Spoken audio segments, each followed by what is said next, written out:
Have you ever just wished you could turn it all off? You know, the anger, the sadness, the stress that feels like it's just too much? Well, for some people, that's not just a wish. It feels like a reality. They have what you could call an emotional light switch. But here's the question. Is that a superpower or a symptom of something much deeper? So today, let's get into what's really happening when we flip that switch. So really, can you? It's a fascinating idea, right? Because a lot of people say they can do this, that they have this exact experience. And it almost always starts as a survival instinct, a way to just get through a moment that's incredibly painful or traumatic. But when that defense mechanism starts to feel like a choice you can make any time, well, that's when the story gets a whole lot more complicated. And this quote from a Reddit user, man, it just gets right to the heart of it. For so many, disability is born from trauma. The loss of a loved one, a huge shock, some overwhelming event, and the mind, trying to protect itself, just flips a switch and goes numb. It's a really profound and deeply human response. And it's fascinating how people talk about this. Some call it an emotional circuit breaker, like it trips to stop a power surge. Others say, no, it's more like hitting the mute button. The sound is still playing, you just can't hear it. A really common one is this idea of acting out emotions on reflex, kind of performing them without actually feeling anything inside. And yeah, some see it as a pretty useful tool, a way to hit pause on something awful to deal with later, or to just feel uncluttered. So, what does psychology actually have to say about all this? When we talk about flipping an emotional switch, are we talking about one single thing, or is it a few different things that just feel similar? Let's break down some of the real definitions.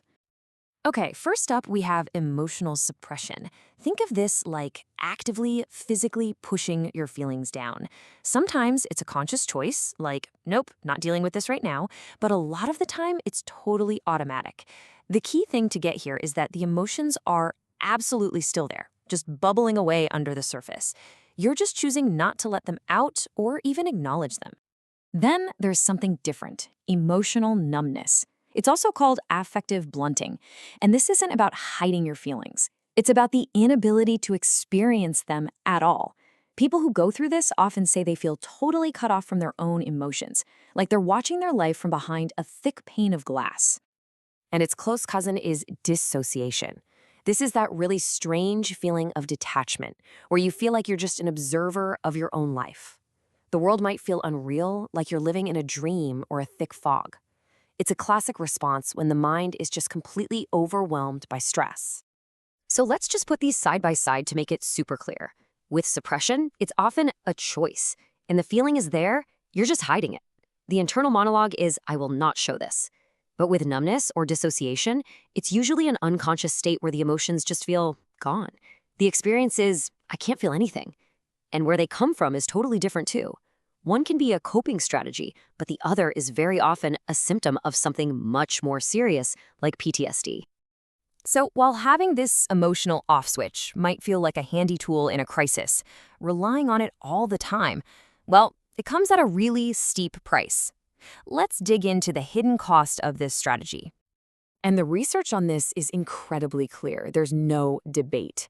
What feels like a superpower, that ability to just stay cool and shut down your feelings, is, over the long haul, a seriously harmful way to live. It doesn't actually solve anything. It just kicks the can down the road and creates much bigger problems later on. And here is a number that should really make you pause. According to longevity protocols, people who chronically suppress their emotions have a 50 to 100% increased risk of developing depressive disorders.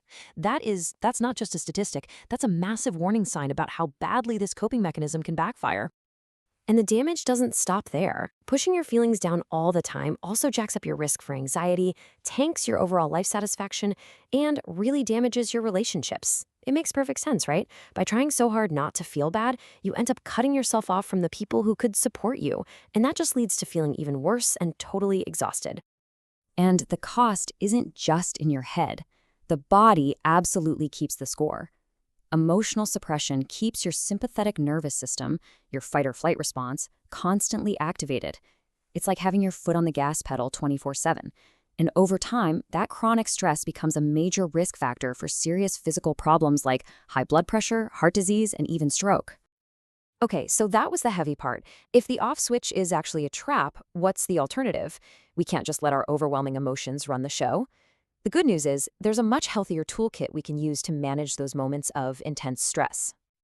Let's start with something you can use immediately, like right now, box breathing. It is so simple and so effective. You just breathe in for a count of 4, hold your breath for 4, breathe out for 4, and then hold again for 4. That's it. Repeating that just a few times is like a reset button for your nervous system. Here's another powerhouse technique, the 5-4-3-2-1 method. This is brilliant for pulling you out of a thought spiral and planting you back in the present moment. You just look around and name 5 things you can see, then 4 things you can physically touch, 3 things you can hear, 2 things you can smell, and finally, 1 thing you can taste. It anchors you in reality when your mind is spinning out. And then, there's the long game, building real emotional resilience. And this comes down to the fundamentals. The basics, like moving your body, eating decent food, getting enough sleep. But it's also about doing that inner work, figuring out what your emotional triggers are, actually talking about your feelings with people you trust, and knowing when it's time to get some professional help. This is how you build a solid foundation.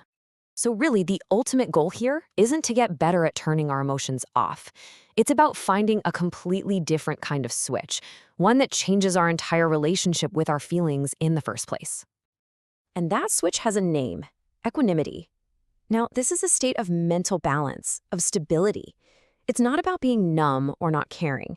It's about being even-minded, whether you're experiencing something wonderful or something awful. It's the ability to stay calm and centered right in the middle of the storm, not by escaping it. And this contrast right here is the whole ballgame. Suppression is all about resistance. The goal is to not feel, and that battle creates stress and long-term harm.